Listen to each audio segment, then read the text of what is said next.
Our guest today is Kina De Santis, founder and owner of Reframe from all throughout Southern California. Let me tell you more about Kina.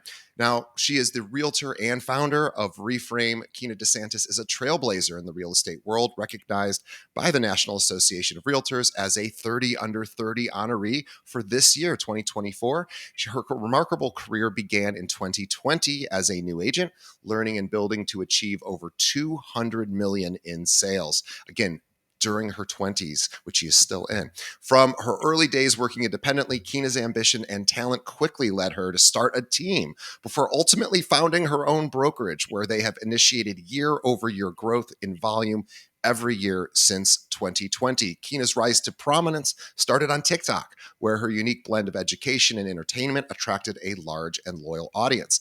By connecting with a new generation of home buyers through authentic, relatable content, Kina transformed her social media following into a thriving client base. Her success in using digital platforms to drive real-world results set her apart early on and remains central to her approach today. I want everybody to follow Kina at two places: on Instagram, which is ReframeRE, and also on TikTok, which is SoulCal_realtor. We will have a link to both of those in the show notes. Her website is reframere.com. Also link to that in the show notes. Kina, pleasure to have you on the show. Hello, hello. I'm also at Realtor Kina on Instagram if you want to see the content that I'm about to talk about. Awesome. Well, I am. A lot Yes. of content. You have done a lot in your career at such a young age. And truthfully, that's one of the most inspiring sort of bios to be able to read, because it's inspiring to me. And I love talking to agents who really just knock it out of the park pretty early on. I love to hear sort of how you did that, and how you're continuing to grow your team, and in a tough environment too. It's not like this is the easiest time to have positive increased growth. I know our brokerage, we have about 800 agents here, and our brokerage is down from last year. So it is always inspiring to hear brokerages that are really crushing it, and maybe I can learn a few things to pass on to our agents. So let's start at the beginning. So how and why did you get into real estate? I actually have a tech background, and so like if you came to our office, like you can kind of see I've got snacks in the corner. It looks like a tech office. Like we have a bunch of snacks. We have uh monitors at all of our desks. We've got standing desks. It's just kind of like the environment I came from. And so I'm kind of recreating that, and also the agility of a tech company or like of a startup company where every other week we have a meeting about changes to our processes and our planning and like how we handle things. So yeah, I definitely brought that with me. I was on the operational side in tech, and so it was all about like community and really understanding how to be agile. And then I got my license because, probably like a lot of your listeners, I thought, oh, like I'll just buy a house, I'll invest, and then I don't have to pay commissions and Sure, of course. it'll Yeah. be better. And it's so interesting because this year I actually bought a home locally in Southern California, but just not in my market. And I actually paid one of my agents to represent me because I'm like, I don't know that market. You bring me the deal, I'll buy it. And it's like I'm paying an agent when I run the Well, brokerage as an agent on my team. there is an expression that says an attorney that represents himself or herself has a fool for a client. So there is benefit in working with an independent third party, but it is funny because people a lot of times get their license for that reason, and then it's not uncommon to hear like, I actually have had a realtor, for my own deals. Yeah, it's like once you do that, you realize the value of a realtor and how much information there is and how like financially beneficial it is. And you're like, yeah, all day long, I'll do that. So So why? one of the things I want to talk about, process, because you come from the IT world. That's my background as well, and I love this idea of being agile, and being able to make changes, as you said, to process every couple of weeks. And so, tell us a little bit about like what does that mean? Because I would love to hear about how you guys are constantly refining, the steps you take to have success, and you again are having incredible success year over year. So whatever refinements you're making are clearly working. So walk us through a little bit of that. Okay, are you familiar with like the startup accelerator model? No. Okay, so a startup accelerator model is where they have, they'll say like they'll have a group of investors and they'll have 10 Yeah. 10 businesses come in and they'll say, those are the 10 businesses we're going to help week after week refine what they're doing. And we'll look at all of you individually and just try to like focus on you. That's not our exact model, but I would say that's like the closest thing I just kind of realized this year. I'm like, I've got, my 10 agents. Every week we're meeting. I'm going over what they're doing, trying to figure out how to make tweaks. We also Ah, have infrastructure on overall what we're doing. We have playbooks for literally anything. We're not a brokerage that's like just close your deal and be done. We're 100% about like we always say we want to be your realtor for life. Like when you work with us, you have a lifelong relationship, even if you never buy and sell again. And we make it really clear like our business model is to be the best, to be the most high touch, but not just for super luxury, but even for someone who's buying, which in Southern California is like the lowest price condo you can get, like a $400,000 condo. right. And it's like so interesting because a lot of the people who've been successful in Orange County, Southern California with doing a lot of sales, they burn and churn them. And Sure. only when you see people at higher price points do they get the actual attention and care of someone who's a real fiduciary. And so, not just being a fiduciary, but also having all of the like love and support after. That's our business model. And it's really simple. We don't try to do the most deals that we can do. We just try to do all of the ones that we're doing the best way possible. And that's how we've grown. I love that. It's funny you mentioned the, are you familiar with the sort of the accelerator model? I should be because I have invested in businesses where I'm like an angel investor in that Yeah. exact same accelerator process. And you're absolutely right. The way you were explaining what you do with your team is what, and I don't really do that now, but what I have done before with, we help individual companies and give them guidance and consultation, and that's a really interesting idea. So tell me some of the things that you're doing so when you say like you want to be the best and the most high touch, tell us what does high touch mean to you? It means that like if someone has a question, we probably want to know they're going to ask that before they actually ask and have a resource ready for them or give them the information even unprompted. Like that's to the highest level, right? A lot of people want to automate with like I get it, the automatic emails, this thing, that thing. Those are really great actually. I do like that. But what we're doing now is we're introducing virtual assistants to help take the lift off of being high touch because it's also not necessarily financially sustainable to be, spending maybe 100+ hours per transaction, um, writing out the emails from scratch every time, right? That's why we've got Right. templates. That's why we have information being processed a certain way. We have vendors that we also like working with that have decent pricing and keep their pricing good for our clients. So it's really, we're trying to be all around, like very well rounded instead of just good at one thing. So the team, I'm assuming you probably have some repository for the team where a lot of these resources kind of live. Maybe it's an internal wiki or something to that effect, so that and it's really a brilliant idea because there's only so many questions that a realtor gets asked, and to be able to sort of identify those with a solution really does make you incredible. And also, again, think about the time. Well, you already know this, but the time save on that is amazing because you only have to write the answer once and maybe review it every so often to make sure it's still accurate. But For it's sure. great to just to go, oh, I just have to retrieve that data, throw it out. So do you know, do you guys, are you so I imagine you're sort of a tracking person too. Are you guys tracking all sorts of, okay, tell us about your tracking systems. I want to hear this.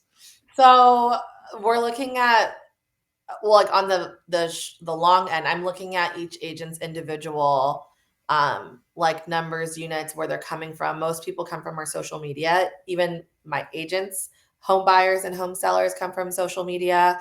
We're trying to understand like what that touch point looked like ahead of time. We're also, looking at um just like overall who's actually like being involved with the brand post close of escrow. So that is Ah, also a pretty good indicator of, future referrals that we'll get.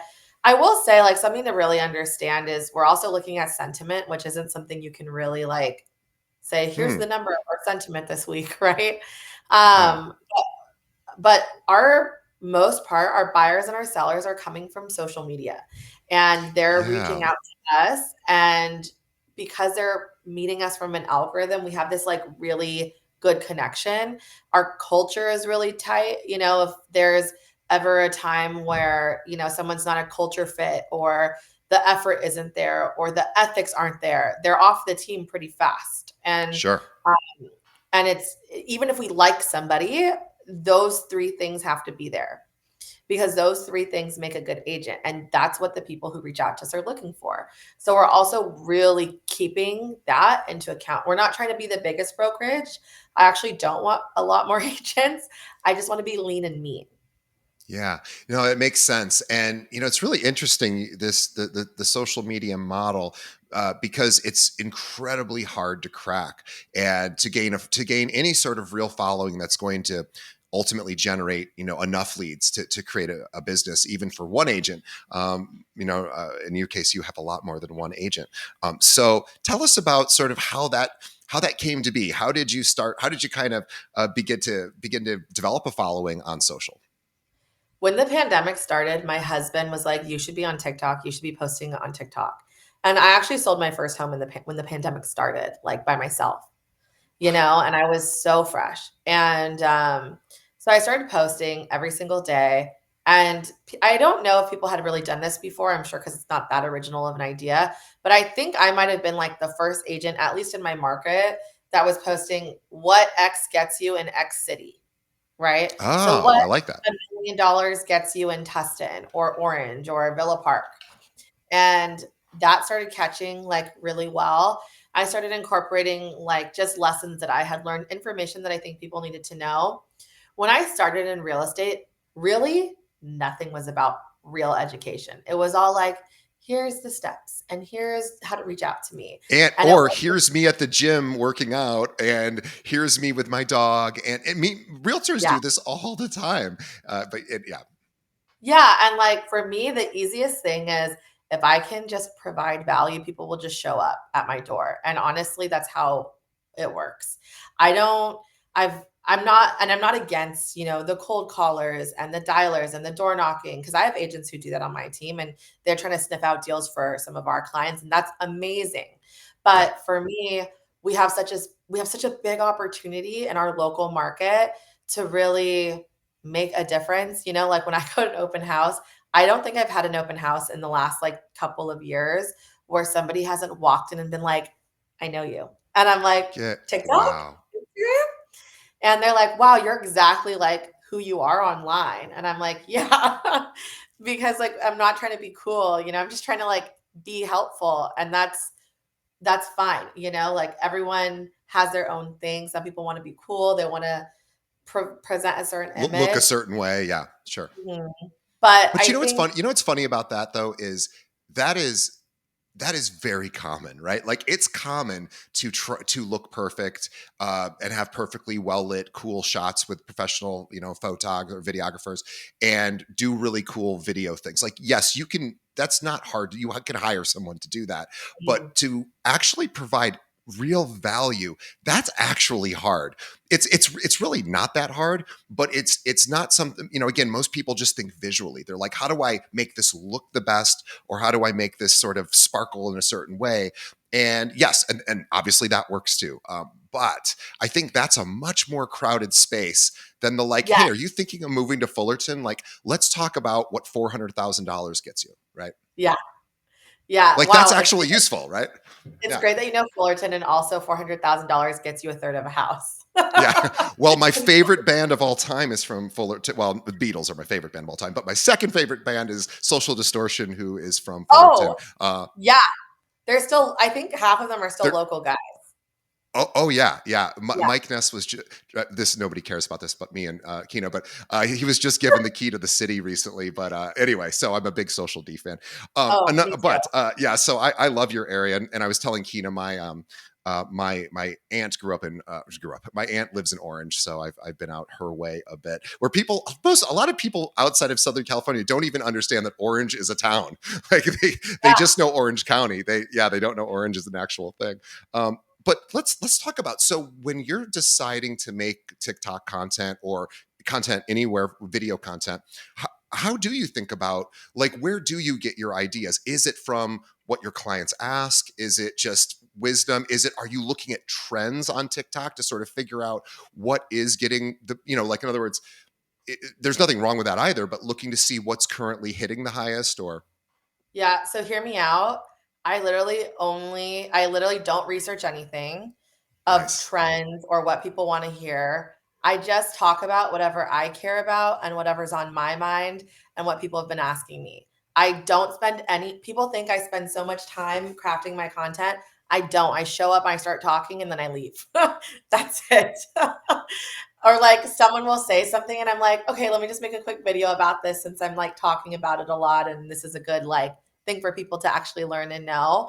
If I do go do a house tour though, I do look for a couple things. I want it to be vacant. I don't want sellers who live in the home and then they're like, why is my house on social media? Right. Or two, I also like it to be staged so people can understand the visual because no one wants to just look at an empty room. That's it. That's like all I really shoot for. I try not to go. There's a lot of content that I've wanted to make that I haven't. And really, I don't do some of that content because I don't want to be disrespectful to the homeowner. Where, for example, it's like a house that's pretty decrepit, or Yeah. it's not in the best neighborhood, or it's like super overpriced. So I try not to do anything from a negative standpoint, even though that's really important information for my clients to know. But when they send homes and we're actually searching and like looking at a home together, of course I'm talking about that stuff and pointing out, hey, listen, they didn't do the tile right here. This is going to be a water problem later. And there's water intrusion in these 5 spots, and I can already see it a mile away. We need an infrared scan if you want this house. So that's what's the reality that I'm probably not showing on social media, but I just don't want to Sure. be disrespectful. Sure. And what percentage of your business comes from social media? Like all of it. So here's the thing. I actually look at the numbers. I looked at the numbers like once a year. And but I mean, obviously I have like a vibe. Everyone comes from Instagram or TikTok, period. If they're not coming from Instagram or TikTok, they're coming from it's a repeat client that originally came Sure. from Instagram or TikTok. Sure. I do have Oh a yeah, I'm handful of just talking about new business. I get it yeah. that you want to be there for life. Yeah. Yeah. Or it's like a referral from a client who I closed with that Sure. originally found me on social media. So by Wow. 1 or 2 degrees of separation, it's always social media. Even my SOI, like my actual friends and family, I actually don't market on my personal Instagram. Like there's barely anything about real estate. It's mostly my husband and my dogs. And on my real estate Instagram, I'll like link it. So then sometimes people see it and then I'll, get calls from my friends but that's what reminds them that I'm an agent. Right. Oh, that's so interesting. So, because I would love to talk to you because I'm in the recruiting space, so I recruit realtors, people like you, and nobody's really doing that in my market via social media. And the way that you would do it is instead of just being like, "We're the greatest firm, you should join us." Obviously, nobody wants that, but it would probably be like, "Here's a tip for you for the day," or "Here's an idea of how you can grow Yeah. your business." This idea of giving people value along the way. So I'm going to pick your brain when we're done with this at some Yeah. point and get some You know, ideas. But go ahead. all of my agents are also found me on social media and a couple That's of amazing. referrals from my other agents, but everything is social media. My vendors too. So can we dispel the myth that, and I know, realtors, every realtor's on Instagram. Very few of them are on TikTok even now. But this idea that only young people who don't want to buy are really still on social is clearly not true. If that's where you're getting the vast No. majority of your deals. You and also, like, I've helped, like, parents from like, older parents, not, like, with 2-year-olds. I have a lot of parents with, like, 2-year-olds right now. But, like, Yeah. parents with teenagers, buy and sell homes or buy their second home or sell their first home and, go move out of state. It's not like what I will say is I think if I was older and I had kids already that were a little bit older and that was part of who I was on social media, I would get more clients like that. I would love more clients like that. But I Sure. end up getting people who are very similar to me over and Yeah. over and over again. And I've Yeah. seen that as my life has changed. When I started, I had we had just gotten engaged. It was a lot of people getting engaged and people with dogs and not a lot of people with cats. So it's interesting, Right. right? Because it is from an algorithm. And so it does tend to mirror your life. I do tell my friends that are older and, have older kids, like sharing part of your actual life is helpful. And it is going to bring you those clients that are similar to you, Definitely. which is great because those are the people with more money too. Those are great clients and they are Yeah. on TikTok. Have you ever thought about showcasing any mistakes or not failures in the big sense, but like, oh my God, I didn't get this listing, and and here's what I did wrong, or I don't know if that would resonate as much with the audience, but I'm curious if you ever show Yeah. some of the warts, right? Some some buyers, the only thing that I've like really like I have a conundrum about is some buyers are like, "Are you going to send me homes every single day?" I'm like, "No, no, no. I have that automated. Once a week, I Yeah, look at your list and I tell you the ones that you missed that are important to right. take a second look at, and then we can go see it." But I feel like like actually sending homes is maybe 2% of our job, maybe, Right. right? Because 2.5%. they can find it on their own. They don't need you, right? And yeah, and so like the thing I've made a piece of content about is like no one is more motivated to look at Zillow and Redfin than you, right? And I Right. have been automatically sending things to you every single day. I have an intense amount of responsibilities where the best use of almost any realtor's time isn't sending every single day because it's Right. automated. The best Yeah. use of our time is, hey, you sent me these ones, you missed two. With $50,000, this one could have an extra $100,000 of value, and that's the one I want to Right. show you, right? And that's the value, and that's what Zillow and Redfin and great great websites. I know realtors have. It's funny when realtors fight against technology, especially Zillow, which is clearly here to stay. But Yeah. they used to be a sponsor of my show for years, I got so much hate because they're rooting the industry, and I'm like, well, that's an opinion, and I see how well that gets, like how well does that serve you to have that opinion? Whether it's true or not is irrelevant because we still are business owners and we need to all play nice together. But I love that you again, you are providing value. That your whole thing is value, value, value, right? And then you don't have to market as much because your marketing. I imagine your marketing budget is pretty small because you attract people through the value, right? Totally. I don't really feel like we spend money. We don't spend money on ads or literally anything. We just have a social media coordinator and then post videos. How often are you posting content? Like I try to do one video a day. That's my goal. Like today I filmed 7 videos for next week and hopefully we're going to be good to go. We went to 2 houses. We did the house tours. We talked about a couple of things that buyers don't know about, like little clippets for them to, learn something about home ownership. And then we left. And I went to those homes.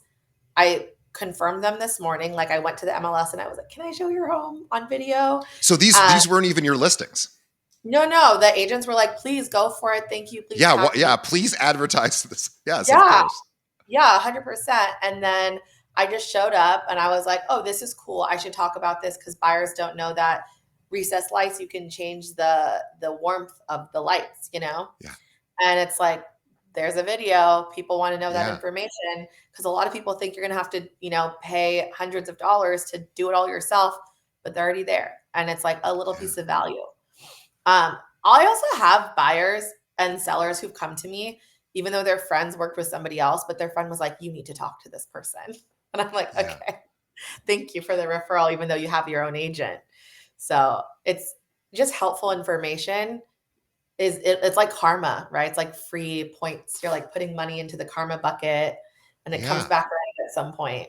It does because that law of reciprocity is real. And the other thing is, and this I know this from having a podcast, is people feel they know you, and of course, when they haven't met you yet, and when they meet you, they feel connected to you in a deeper way because they've seen or heard you so much. In my case, more hearing than seeing, because of my podcast.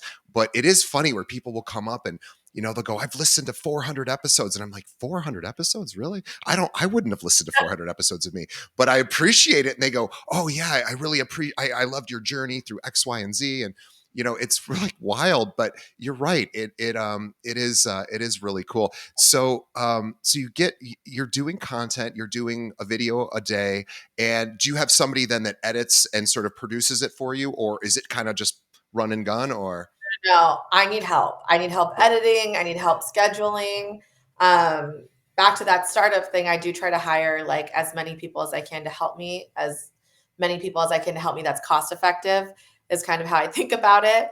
But no, I do get help. I couldn't do it alone, but not like a full-time person or anything. Yeah. Yeah. Well, that's where like virtual assistants can come in really handy. And yeah, let's talk about the role of a virtual assistant, because this is probably the biggest missed opportunity outside of doing a lot of social that realtors just either they don't know about. I mean, they know what VA, they've heard the term VA, but what are some of the things that VAs can do to help an agent with just their efficiencies?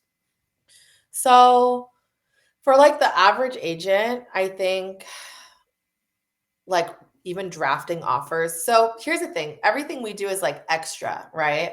Like we write an offer, I'm like, what can we do to sprinkle reframe on that? You know? Yeah. So when we write an offer, we actually do the offer paperwork correctly. I don't know if it's like this in your market, but 50% of the offers I'm getting literally aren't even filled out correctly. So we have to, it's And, crazy. and which by the way, psychologically, that puts that person at an immediate disadvantage, because you're like, oh, come on, now I have to figure this out for you. And yeah, Oh, 100%. When we submit an offer, we could be the lowest offer, but if the offers are higher and they're not clean, they're completely incorrectly filled out, that agent, when I call the agent to be like, hey, did you get my offer? Here's a little bit about my buyers. They're like, so listen, if you guys can come up, we'll give it to you. That's most of the homes that we're putting offers in. We're wow, almost not usually the highest offer unless a buyer's like, I'm not leaving money on the table on this one. And the listing agent still wants to work with us because our actual, not just our offer is correct. We do a cover page. We package everything together because listing agents like to print out the offer and only attach one document. Or also, this is so minute, like so detailed into the no, psychology, I but love this it. is how we work, right? We write this beautiful offer email. We compliment the listing agent whether or not we had a good experience with them or not. We Sure, package it all in one offer package because a lot of times agents, they're either forwarding the emails or they don't want to download 18,000 things into Google Drive and then move it over somewhere else, or they just sure, honestly don't know how to, right? Like right, we're a right, spectrum of technology users here. We include the lender. We talk about our track record. We talk about how amazing the buyer is. But our whole goal is to get that listing agent to just forward the offer to the seller. Because when you're looking at all of the offer emails that come in, I I will be floored if there's another agent in Orange County who sends a better offer package than we do. But it's so much physical, like labor, right? We sure. literally create a cover page on Canva of the house with all of the details so that they don't have to, dig into everything. And when that happens, even the seller gets to see it and is like, they seem easier to work with. They've Right, never talked to me before. They still think we're easier to work with for right. no reason other than our package looked nice. Well, So, yeah, no, go well, ahead. it's really funny. I say this a lot, and this is, I think, thanks to Instagram probably more than anything. But we like seeing pretty things. I mean, Instagram is exactly all about seeing pretty things, and it from a marketing perspective, it's a real good idea to put somebody in a good mood when they're looking at an offer. And one of the ways that you can do that, since you're not there personally, is make something that's visually appealing. And it's such a funny thing that you're right. Agents often don't think about what's the aesthetic of this. How is this going to look? Fit, again, the content is the content, but the actual aesthetic of it is worth considering. But you're right; it does take a lot of effort. So that's probably something that you can get help with. I'm assuming putting some of that together. Yeah. So like, and that's just one thing, right? And it saves my agents so much time. The thing is that I'm always trying to do is a transaction is like a group project. And there's Mhm. always some kid who does the most work in the group project. And we want everyone to identify us as the kid who does the most work in the group project, because Yeah. now you'll have an easier time. You'll get a good grade. Everything will be good. That was like, I feel like my aesthetic or my vibe growing up. And we want to keep that and make sure that that's the thing that gets communicated to, buyers, sellers, and agents that we work with. Okay, just got to ask since it's in the news right now. If TikTok goes away, I don't think it's going to. It's too big of an economy of in and of itself. There's just too much money there too. But who knows? The government might do something. And if that happens, you just pivot back. And I know you're on Instagram as well, and you're on. You're just going to pivot and keep going. I'm assuming. For sure. I mean, look, there's so many changes every single year. There's so many changes Yeah. to real Yeah. estate in particular. I'm not really concerned if it does happen, then that's okay.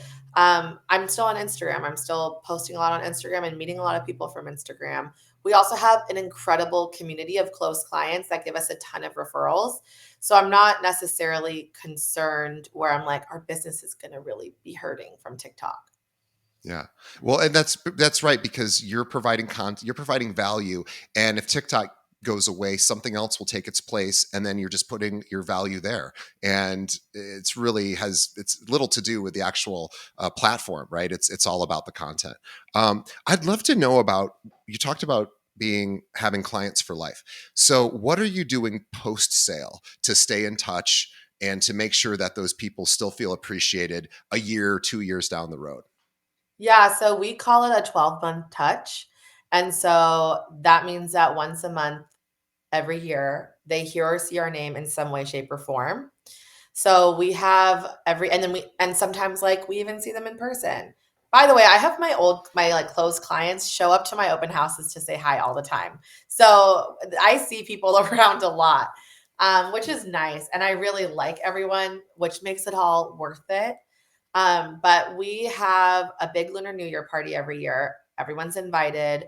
We do a pumpkin patch at my house. I buy hundreds of pumpkins and a coffee cart and a photographer to make everyone's pumpkin patch fun.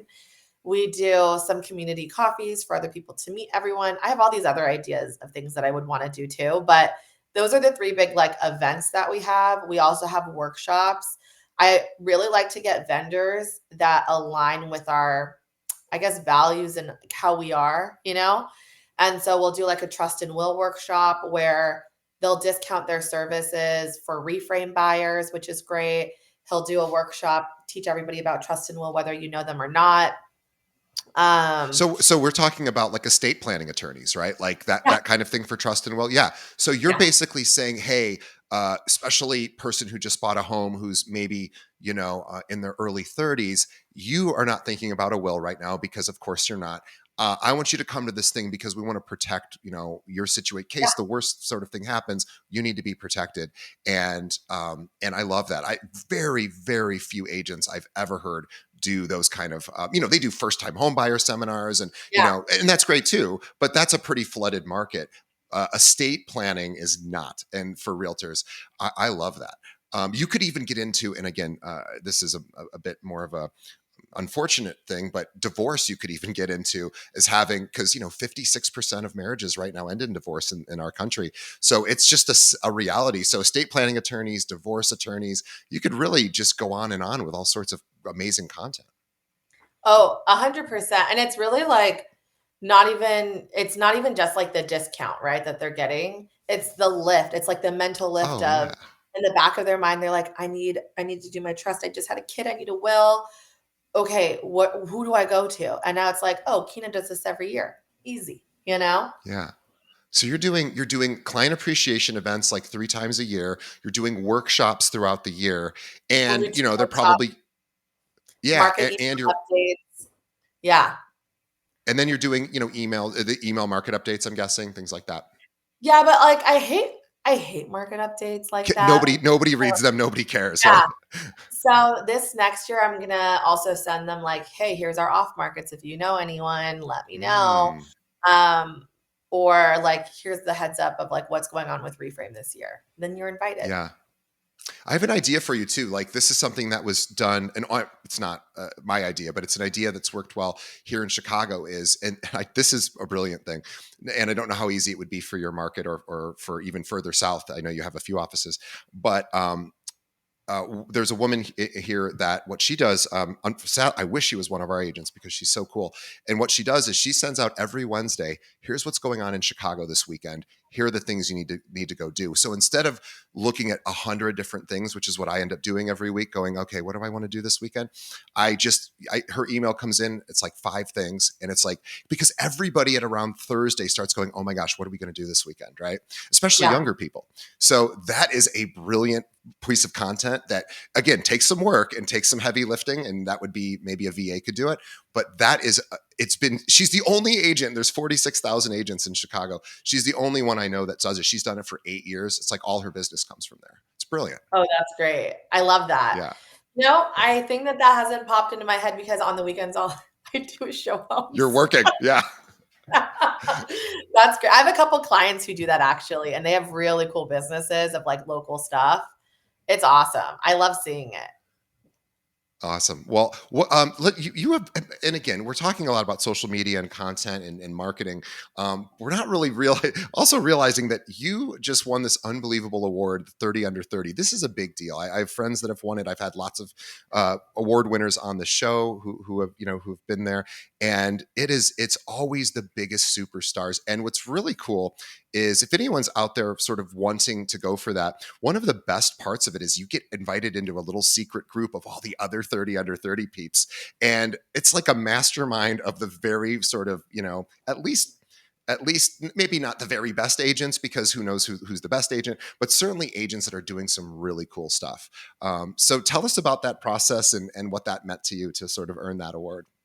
So 30 under 30, when I showed up to my first like big event, they were like, listen, this is the most exclusive real estate group you can join and you can't pay to get in. Right. You That's have to true. earn Yeah. it. And it's so interesting because they had all of these like speakers who are obviously they've been in the 30 under 30 for, maybe a decade or more. And you're seeing what they're doing. And you're like, wow, okay, that's what the future looks like. Right. And maybe you're even doing some of the things like that they do, and it's people from all over the country, by the way. So in California, real estate is part of the culture here. Everyone's a real estate agent, and we all like that's the thing, right? Orange County, everyone made their money in real estate, and so it's very part of the culture. However, when you go and you talk to people in other areas, you're like, wait, this is so different than how we do it, and you're still learning like all of the different things that they're doing, and it's Yeah. interesting to see like what you can apply. I will say Yeah. it's like the best people. Like everyone Yeah. really wants to help you and everyone made the list together at some point and there's so much like I want to give back that you're just like overwhelmed with so much help and information. Yeah. It's a wonderful thing, and congratulations to you. And not only did you do that, you started a brokerage, you have a pretty large team, and that you've done this all within, a handful of years. It's not like you've been doing this for decades, which is usually what it takes to get to own my own brokerage, have my own team. It's an incredible amount of so I would imagine one of the challenges you must experience. I'd love to know what your biggest challenge is, but I'm going to guess just sort of wearing so many hats. That must be difficult. Or maybe not. Maybe your processes are so amazing that it's not. So, okay, so this is the first year that we hit 100 homes. We did 88 million this year, which is very exciting. We didn't quite hit we did 60 million last year and I really wanted to hit 100 this year, but we didn't hit it, which is okay. It's a It's still tough year. It is a tough year. And you went up yeah, still pretty good. Yeah. yeah. We hit the 45% goal, which is very cool. And there's so many big things for the future and there's so many opportunities, right? And I want to do everything and I do wear a lot of hats. I am pretty good at hiring out. Hiring is actually the number one thing I think about. Selling homes to me, I'm like, easy. If you don't want the home, don't buy the home. If you want the home, here's the home and I'll help you figure out all the problems that might come with it or could come up along the way. And that to me, I'm like, no problem. Helping people, easy. Making sure that your team is all at their best situation, right? people have personal things going on, family members pass away, relationship problems. That's actually like a lot of what we're dealing with, not just with the agents, by the way, also with clients. And Sure. so you're really dealing with like big emotional things on a consistent Yeah. basis, and also trying to help everybody around you be their best. At the same time, I also actually, and a lot of people don't know this, I have an autoimmune disease that really impacts me from like being my best every day. Mm. So that's why I'm really systems oriented, because there's times where I'm not at my best and I have to rely on others because I physically can't do it. So it's been a challenge, but it's doable. It's Yeah. just a lot. Yeah, I have a girlfriend with an autoimmune disease as well, and hasn't it isn't a constant challenge in her life, but when it is, and Yeah. she's an attorney, and so she systems are everything for her as well. So I can appreciate that work. And again, just another thing for you to deal with on top of running a team, a brokerage, doing your own production, creating content, and then keeping all the clients engaged and happy, beyond the transaction.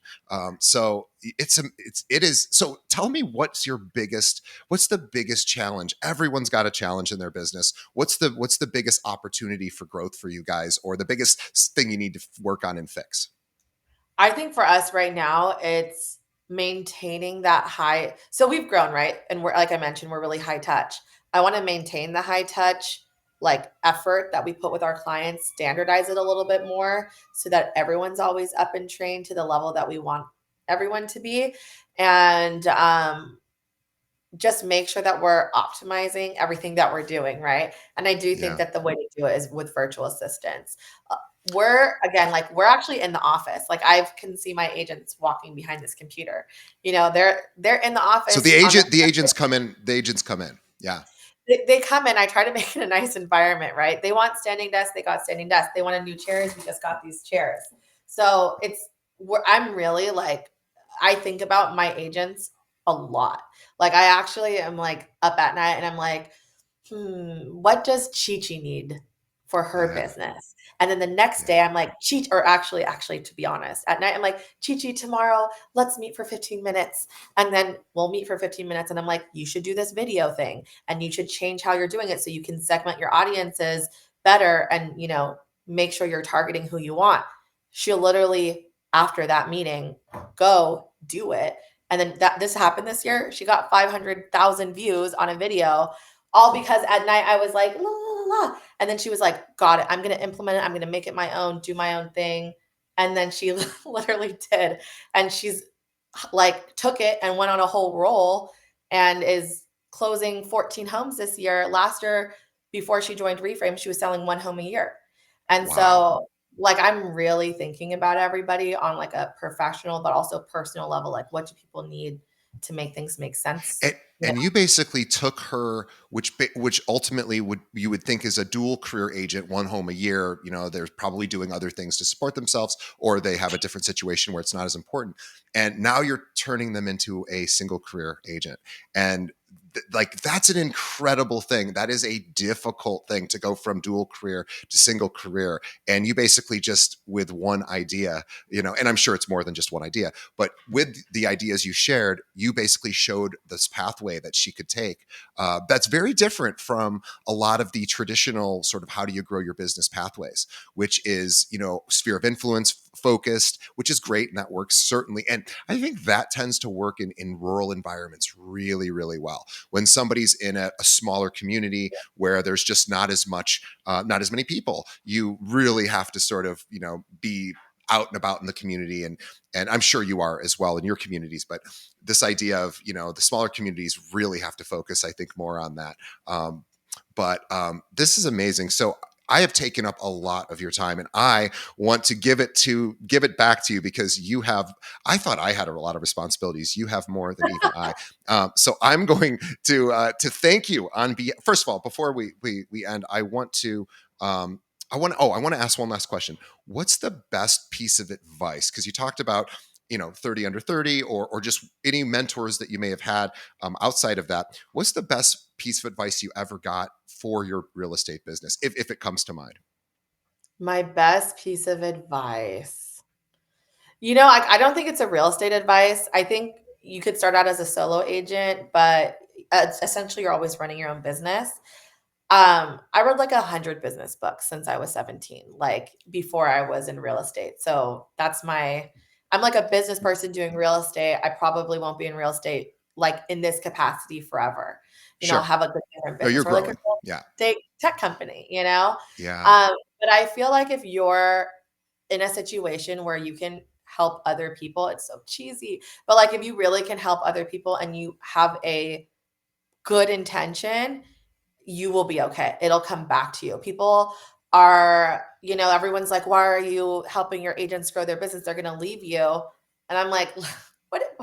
Then why would I want them on my team if they don't want to grow their business? Yeah. And that's okay, right? Like there's a space for everyone at different times, but ultimately, like overall, I'm like, you know what? I will help everyone grow their business.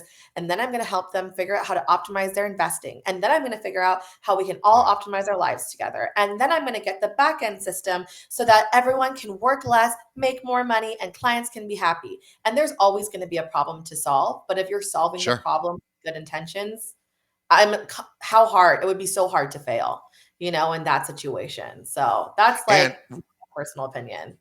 and also back to I don't want to gloss over the fact that you've read 100 business books because most people don't even read one book a year. And if all you do, listeners, is read 5 books this next year, you're going to get good information from if you pick good content. So get off TikTok a little bit every day so that you can in fact read, because there's just so much wisdom. I can't imagine how much wisdom you must have had. It's almost like getting like 5 MBAs reading 100 business books.